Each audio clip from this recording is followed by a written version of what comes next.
Okay, let's go. May maliwanag ng araw. Parang nag-align lahat ng stars. So, ito na yung kilometer na ID. And wala na ngayong arko. Pero yun nga, unahin muna natin tong Jariel. So, ating mileage ay tadang!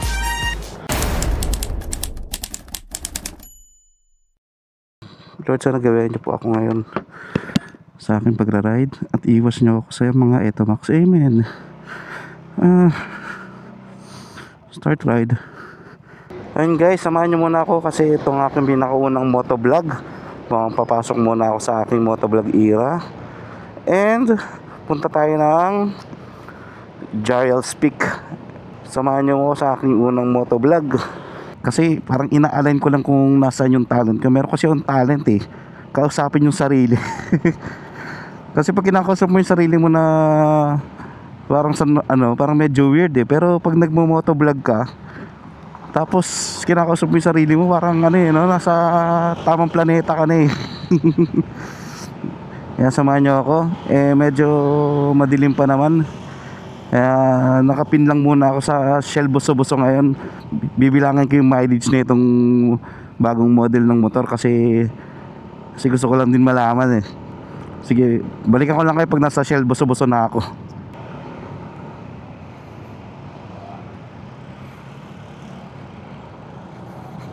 In 800 meters, turn left?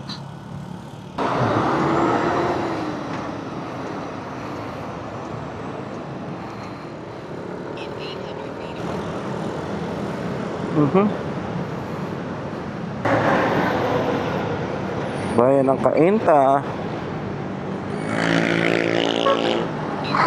Scary. Kabay, nag-aambon. Patay tayo dyan. Nabutan ko yung traffic. Buisit. Rush hour na. 5:30 pa lang simula ng rush hour ngayon. O dito mo sa mga malalayong lugar. Sira? Flat ba? Ay hindi. Ulol to ah. Ikaw yung sira oh. Tinan mo, wala kang wala kang ilaw sa likod. Wala kang konsiderasyon sa ibang naglalakbay. May maliwanag ng araw. Sinadya ko talaga mag-ETA ng alas 6 sa Boso-Boso para may liwanag na pag nagtuloy ako mag-vlog. Uyo, hamoglobin oh. Mukhang papatila tayo ng hamog sa sa Shell Boso-Boso. Tingnan mo oh. Visibility. Shell Boso-Boso. The iconic Shell Boso-Boso.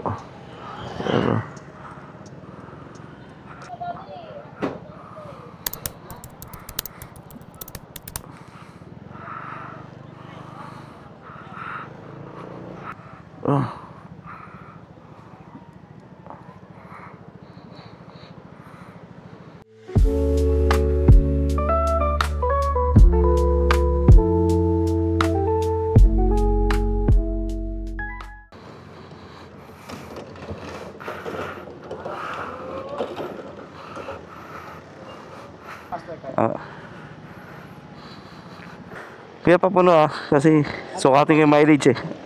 95 octane po minute. Unleaded lang, pa full tank. Unleaded po, full tank.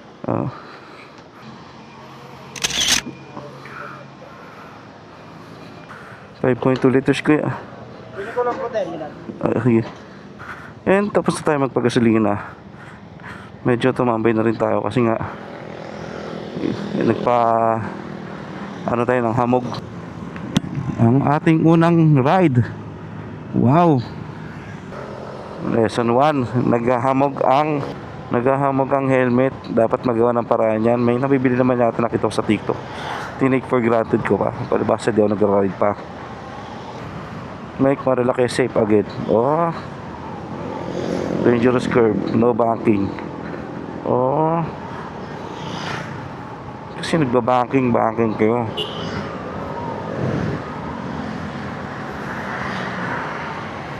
Ganun lang oh, di ba? Beep beep courteous lang. Beep beep courteous. Oo. Medyo nahirapan ako. Paano ba mag-engine brake pag scooter? Lagyan ng konting piga. Doon mo yung ibilis talo eh. Kailangan ko aralin yun. Paano mag-engine brake sa scooter? Kasi baka di kaya ano ng ating kaprenohan. Ito oh, masarap bulalo dito eh. Ayan oh, Arby's. Itim yung karne pero masarap. Ewan ko bakit ganun. Medyo gloomy yung weather sa atin ngayon ah. Okay lang yan, enjoy natin yan. Ganda na malalaki. So yun na nga, kwento ko muna sa inyo paano ako nauwi sa sa Simnaga. So eto, earlier this year gusto ko na taga bumili ng motor. Kasi yun nga, yung AirPods ko ayaw ako nagmumotor, medyo sarado yung utak sa pagmumotor. So bahala ko, bibiglain ko na lang. Parang nagpatato, di ba? Binibigla na lang. So nagpunta kami ng mga tropa ko dun sa convention ng mga motor. Yung pakananong drummer ng Imago, kalimutan ko pa, Makina Moto Expo. Tapos ayun, nagtitingin ako ng mga motor dun. Nakita namin dun is Kimco Dollar.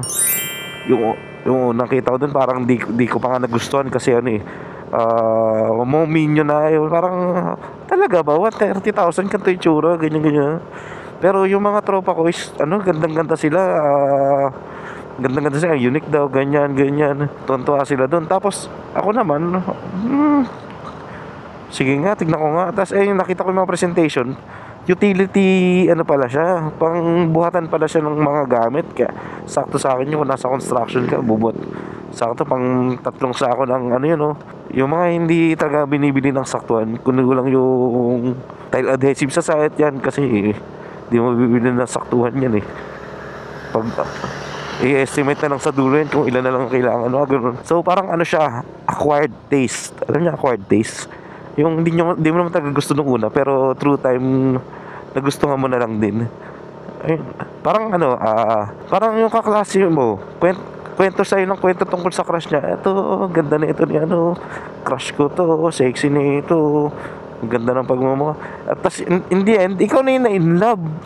Tapos in the end, kayo na ikakasal eh. Imbita mo na lang yung tropa mo sa kasal niyo. Parang ganun yung nangyari.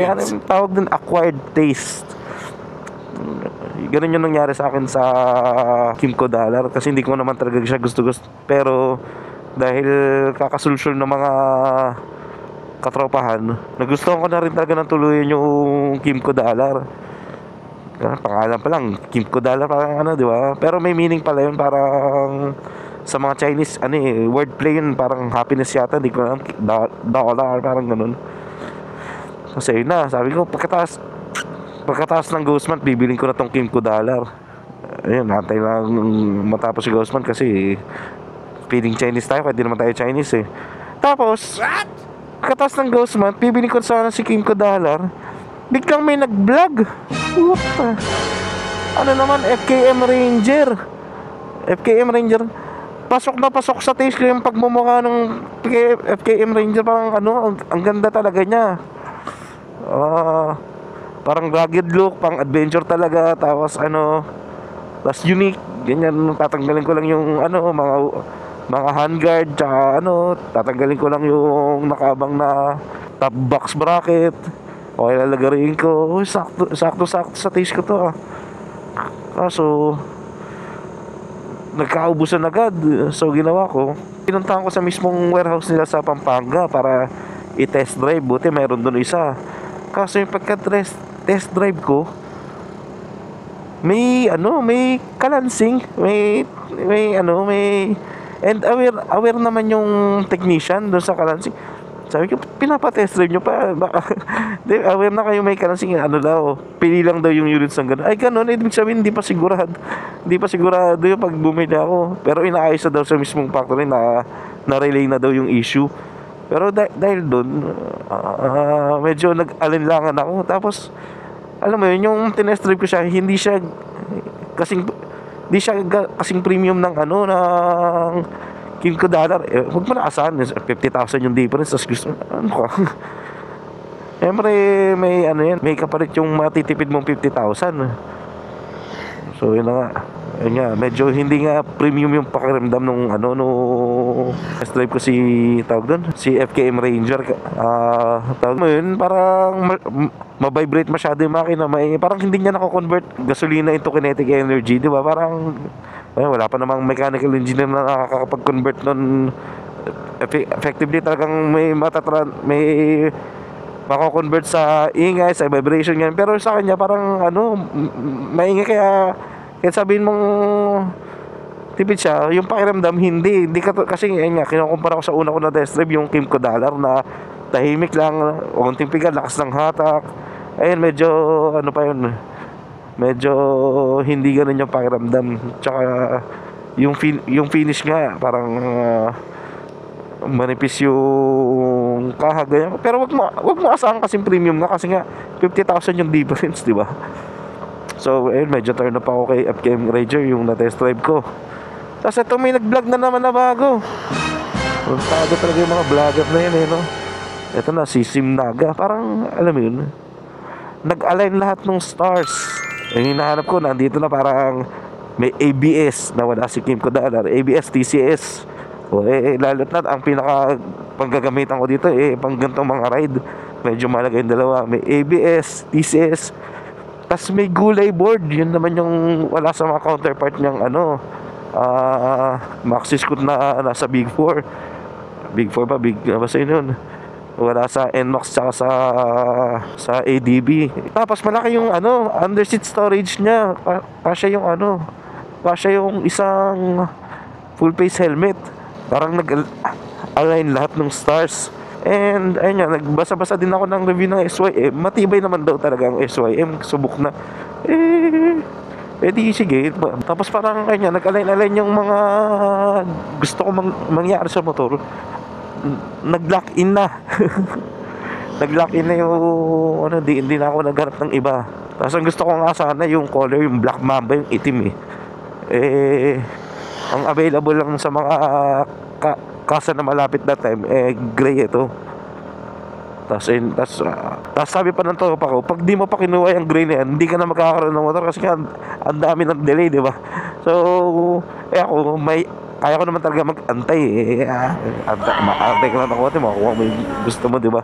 Pero dahil nakasulsulan ako, sige na nga, makakatulad ng ano yun, Kimco Dollar, magiging acquired taste na lang din tong gray. Which is totoo, natuwa na rin ako sa gray, sa Mysterious Silver. Diba? So, yun yung history ng pagkuha ko dito sa SYM Naga. Tapos, ayun nga, ano kaya magandang ipangalan dito sa Naga natin? Kasi, di ba, usually, pinapangalan natin sa babae yung, ewan ko lang sa akin kaya siguro pinapangalan sa babae yung mga sasakyan. Kasi pag babae, di ba, parang inalagaan mo, tapos piniprinsesa mo, ganyan. Kaya tingnan mo yung una kong kotse, Kia Pride. Ang pinangalan ko doon, Kia Washback. Tapos yung sumunod, yung Brio ko, Briona Gray. Ito, hindi ko pa alam kung ano ipapangalan ko dito sa gintik na ano to Nagi. Walang maiisip na medyo pan-chicks na pangalan. Wala ka naman Naga Siren, Naga Nuggets. Kaya sa ako na pag-isipan, basta dapat ano, medyo pa-prinsesa yung pa-chicks yung dating para medyo alagaan natin, di ba? Di ba? Ang ganda,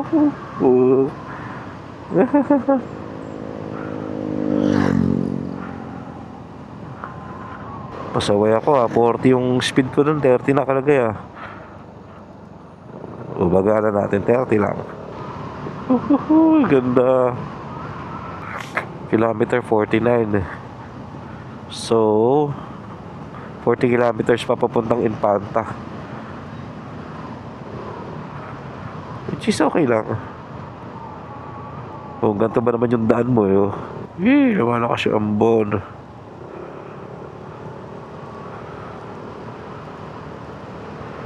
Lamig.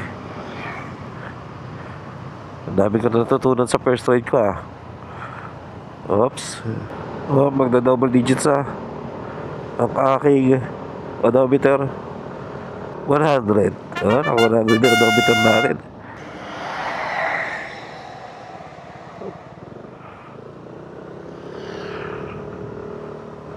Infanta Quezon, dito tayo. May ligaw pala, di ka na Google Maps. Buti may karatula. Infanta Quezon. Cafe Drive. From Bicol. Hindi balik ka na dun. Kamsat. O ito from Ilocos naman to. Uy, dami kainan ah. Jariel tayo. Dati sikat eh. Jariel. Nga pala guys, tip lang ah. Pag bibili kayo ng motor. Lalo bagong model na bagong salta lang sa Pilipinas. Wag nyo muna bibili yung motor pag hindi pa secure yung CSR at yung HBG clearance. Kasi mag-aantay kayo matagal. Tanong nyo muna sa dealer kung meron na. Syempre gusto ng dealer makabenta. Ayun, kaya medyo napahaba yung tagal. Kaya medyo napatagal yung pag-release ng ORCR ko. Kasi nga, bago yung model, medyo wala pa yung CSR. Ewan ko kung sino yung matagal dun. And hindi sa LTO yung problema, sa dealer. Kasi nga, di naman dapat nila binibenta pa yung motor na wala pa yung mga dokumento na yun. Pero okay lang sa akin, mabilis-bilis hindi naman na lumabas yung akin. 1 month and 3 days. 4 days. Kuya na tagal. Kuya na tagal. Malapit na tayo sa Jariel Speak. Tinagak ko lang yung cellphone kasi kanina pa alag piling ko masisira na yung camera eh. Uy, ano yun? Delay. Nice. Mamaya yan. Diyan din naman ang dadal pa uwi. Delay. Aray ko be. Mamaya ka lang ulan.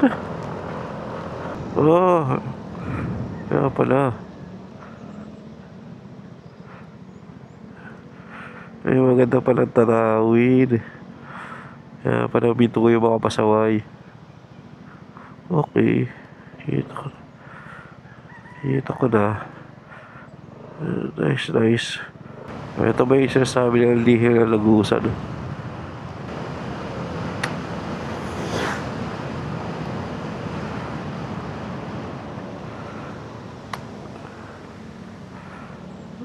Diyos sila bito ah. Rainbow pala. Tamang ride ang mga gago. They got all the time in the world. Meron pa dito eh. Excited kayo ba siya? Di ba rin nababawasan oh. What sorcery is this?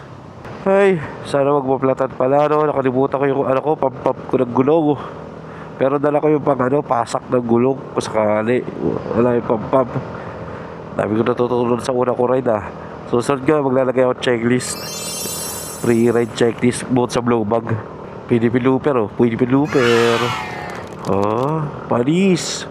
Habog lumbi na naman. Patay tayo dyan. Habog. Lamig. Silent Hill Gaming. Nakaka-relax eh, no? Pero nakakatakot rin eh. Ito na yung kilometer na ID. And wala na nga yung arko. May picture pa ba ako dyan sa kilometer na ID? Mahal daw ba naging lumarang picture dyan eh. Kaya wag na. Pero wala na yung arko. Pero okay lang, wala naman permanente sa mundo ko di change.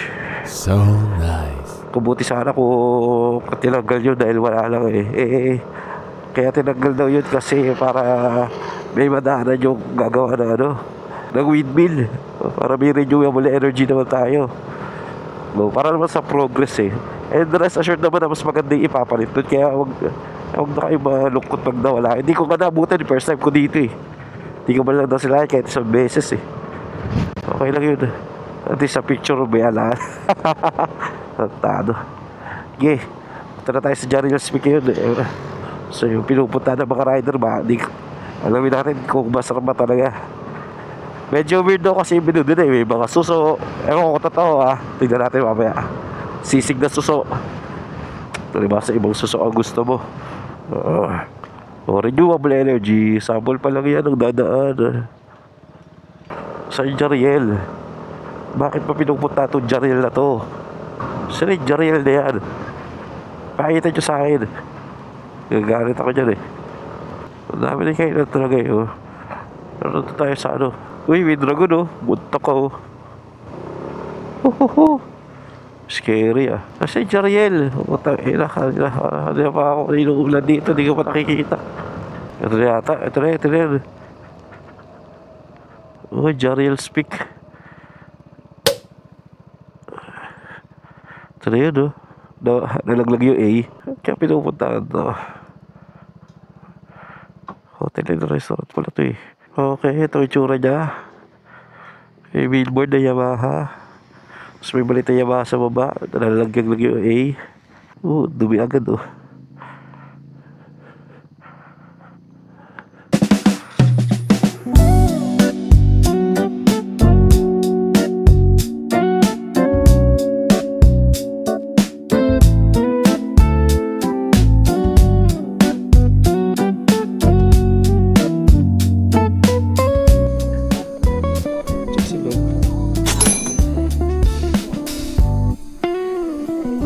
Nana.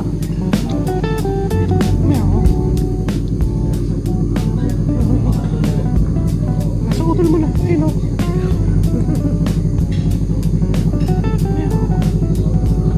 Laki-laki ng mukha. Meow. Gusto mo sabaw? Piri.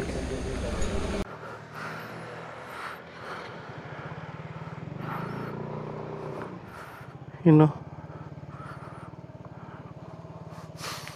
Sarap pa sanang i-rekta sa Infanta sa Polillo Island. Kaso wala sa plano. Next time na lang. Hanap mo ng kasama. You know, kunti na lang. Pupulillo Island ta.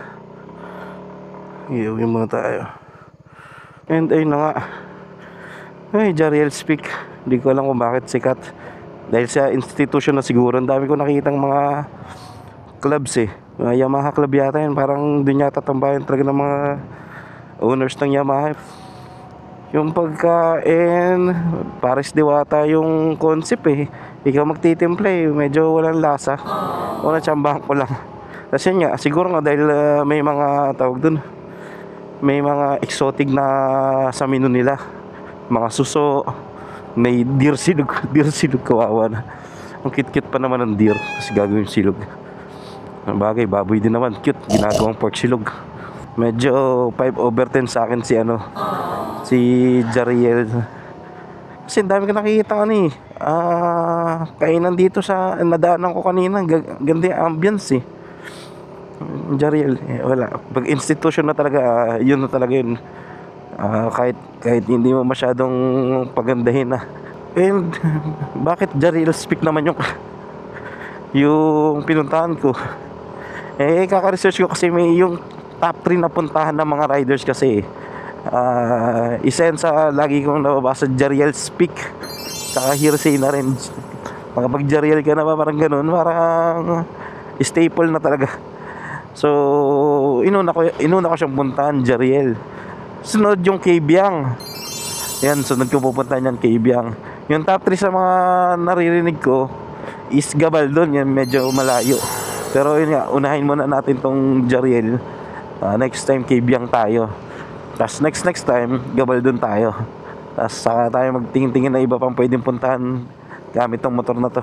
Ano nyo? Di ba? Yung Jariel parang hindi napabayaan na talaga. O hindi, pangit naman mag-bad bout sa negosyo ng iba. Hayaan mo na yun. Dami kong natutunan ngayong first ride Unang natutunan, ang helmet ay nagkakafag. So gawan mo na parang sa susunod. Pangalawa, medyo alam ko na to nung umpisa, ewan ko ba't natanga ako eh. Nakalimutan ko yung air pump ko. Ayoko kasi maglagay ng sealant, nakakasira kasi ng gulong yun eh. Nagdala na ako ng pasak tsaka tire pump sana. Kaso nakalimutan ko yung tire pump. Kaya dasal-dasal tayo na huwag sana tayong madali ng pako. And dahil dyan, gagawa na ako ng checklist bago mag-ride. Pangatlo, malamig. Windbreaker pag pag biyahe tayo, windbreaker. And feeling ko madami pa ako matututunan sa para mas gumaling-galing tayo mag-ride. Tulad ng hindi ka pa nararanasan yung yung madilim talaga eh. Hindi ko alam kung kakailanganan ko ba ng MDL o sapat na tong nandito sa motor ko. Kasi pag tinitignan ko, pag ginagauge ko siya, parang sapat na eh. Di naman natin alam pag madilim na madilim eh. Diba ang sarap? Ang sarap mag-ride. Therapy kung therapy. Paano pa yung ride na hindi ka nagbablog, no? Kasi pag nagbablog ka, eto, katulad na ito, parang ka nagtatrabaho eh. Diba? Parang medyo, iba yung mindset eh. Dito tayo. Ganda oh. Wala, ganda eh. Maling diskarte ah.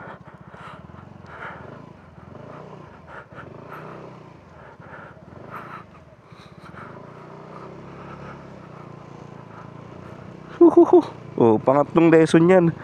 Pag maputik, huwag mo na subukan.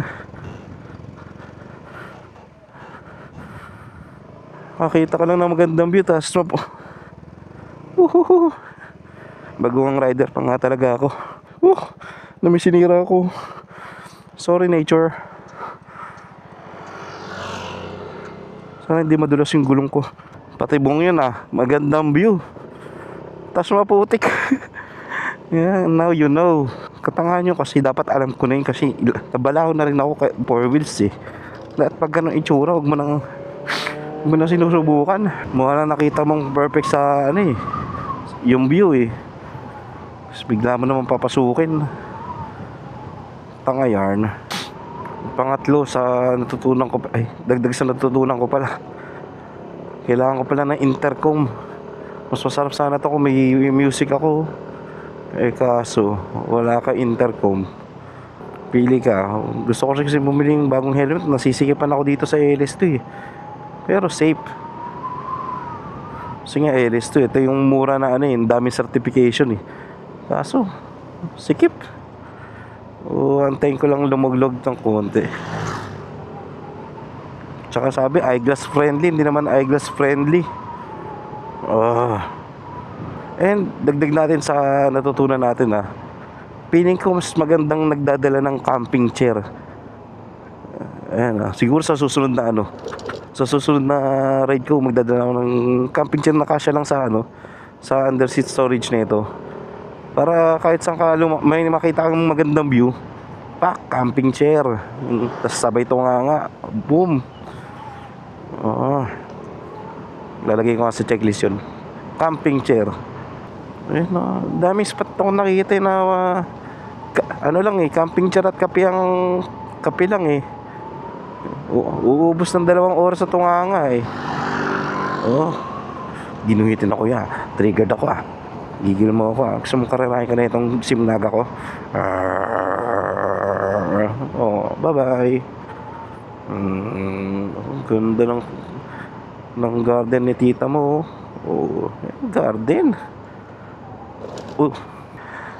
Wait, ito to, ganito. Ayan. Pero mataas. Ganda. Ito yung sinasabi kong spot na kailangan mo lang ng camping chair tsaka kape. Diba? Bawal magkalat dito, okay.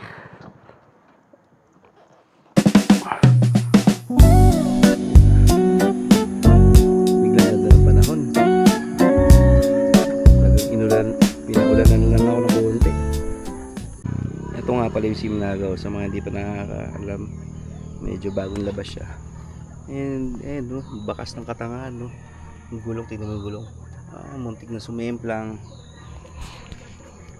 And ito 150cc.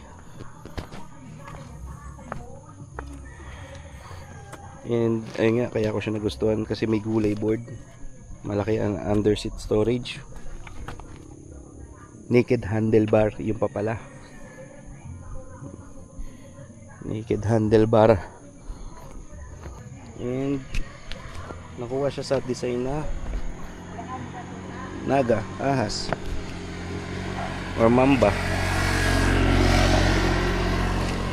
Kaya sakto dito yung ano eh, yung sa torpa wiring na mamba eh, kaso hindi ko trip yung design.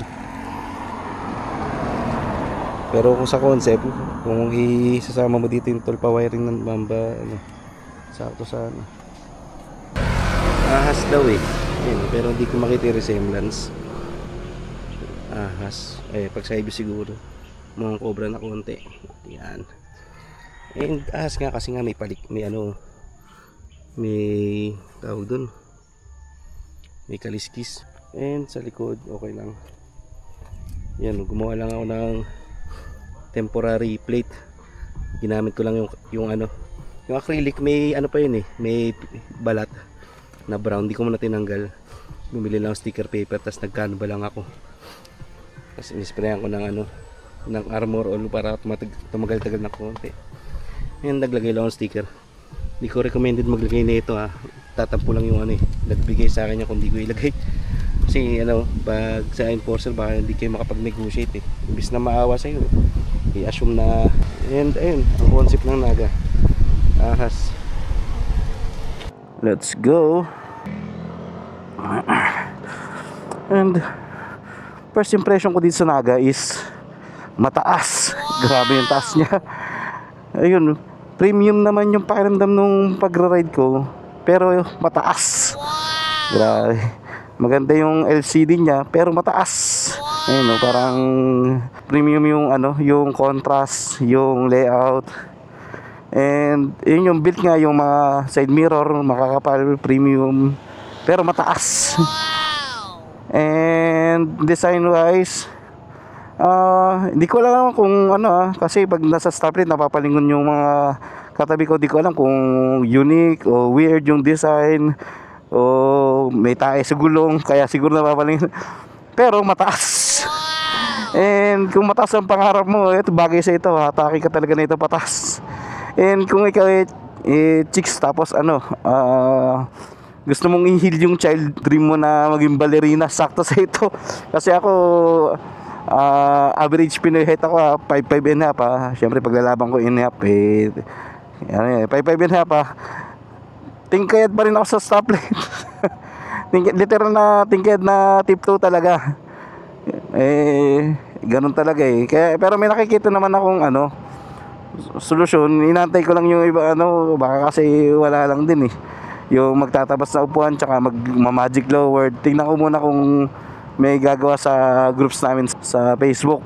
Kasi pag walang masyado epekto yun, di sanayin ko lang sarili kong magbalerina.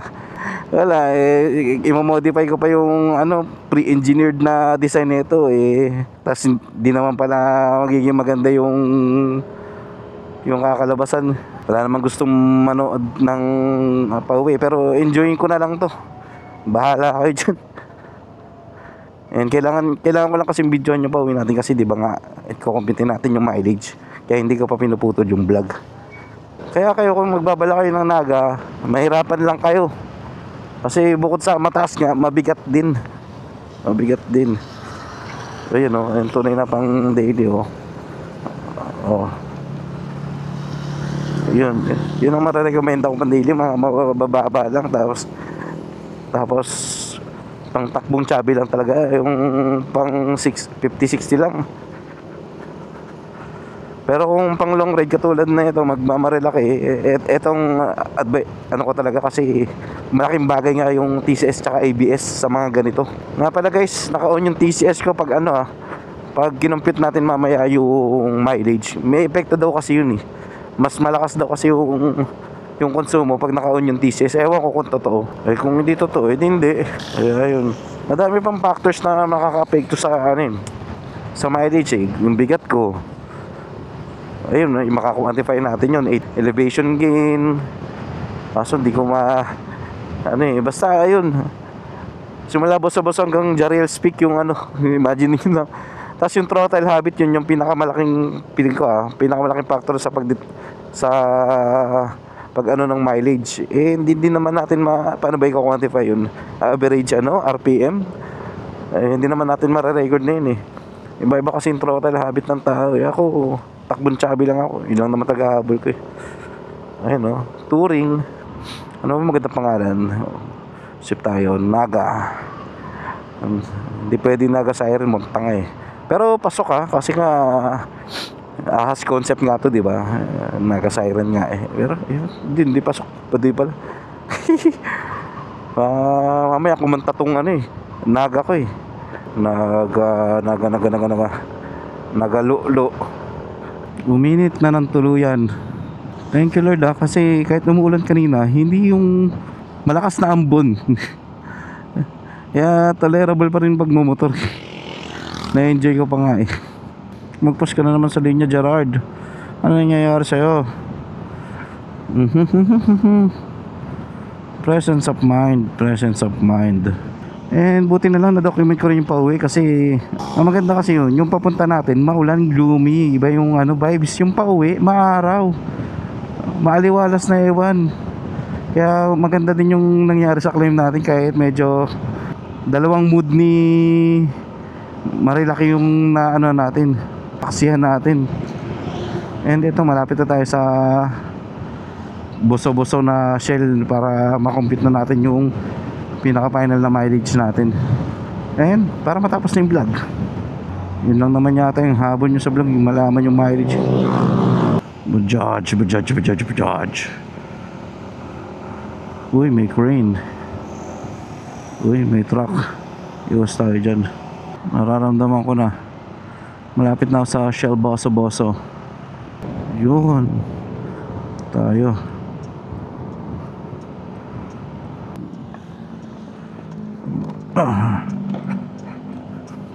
Kaya pa full tank. Pa full tank ko yung 91 lang.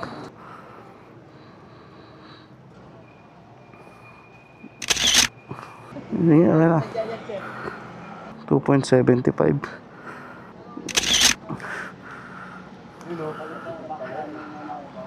Ah. 206 minus yung kanina.